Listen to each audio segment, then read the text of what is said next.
Once you meet Jesus, nothing else will ever fill the void. It just opens a new level for you. My name is Brandi, and I started attending PAC in 2013. So I had a really rough childhood. Both of my parents are recovering addicts, and when I was a baby, my mother specifically chose to pursue that life. She chose to chase the drugs and the men. My father worked really hard to change his life and to put himself in a position where he could have me in his life more consistently. But my grandmother on my mom's side raised me, and she did teach me a lot about having faith, even though we don't share the same faith. In high school, I was invited to a youth group, and instantly from going there, everything just clicked.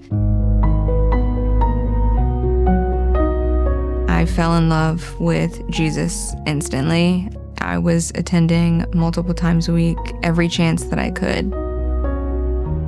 My friends and I all attended that church for a couple of years, very faithfully. And slowly we all started to stop going because of our own individual church hurts. And that led me to leave the church and to stray from God for a few years.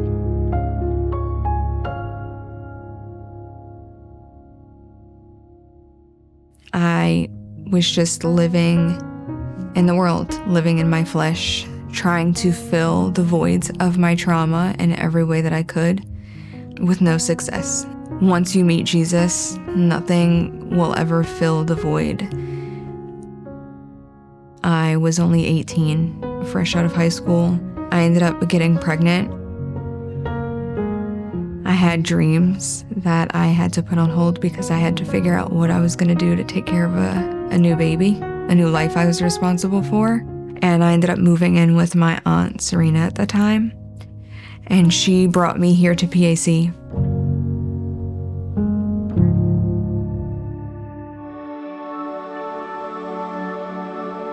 After I started attending regularly, there was a Christmas Eve service where I had an encounter with Jesus in the pews.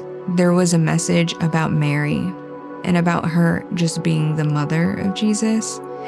And it felt like Jesus was speaking directly to me, that he was answering questions that I didn't have the boldness to ask out loud yet. And there was a worship singer that I would always go to her afterwards for prayer. And she was one of the first people at PAC that really made me feel safe. And I remember crying with her in the pews and her hugging me and feeling like I was at home.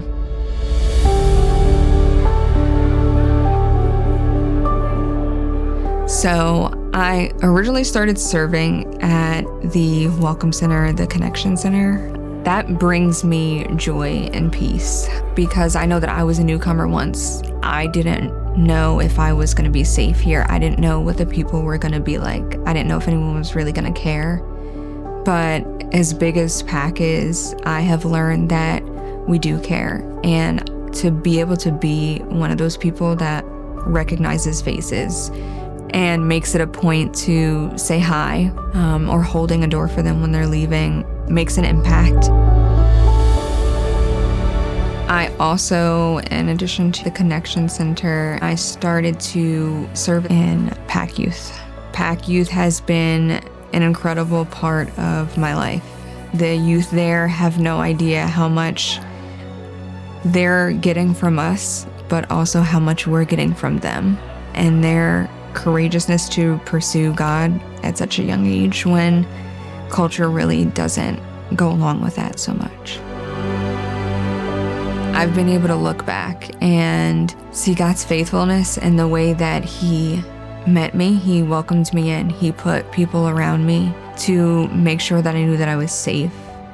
Being at PAC has been a gift to me.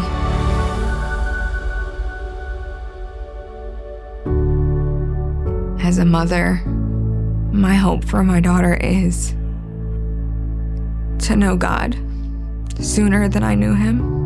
And I'm grateful that Pac has been in her life all her life. And for her to learn, no matter what, God is there. He's going to provide for you emotionally, relationally, financially. He has grace and forgiveness for you. I'm grateful that she is a part of a church that doesn't just stop at youth, so that at every stage of her life, she will be able to have her brothers and sisters in Christ surrounding her to be able to love her through all that life is going to bring her through.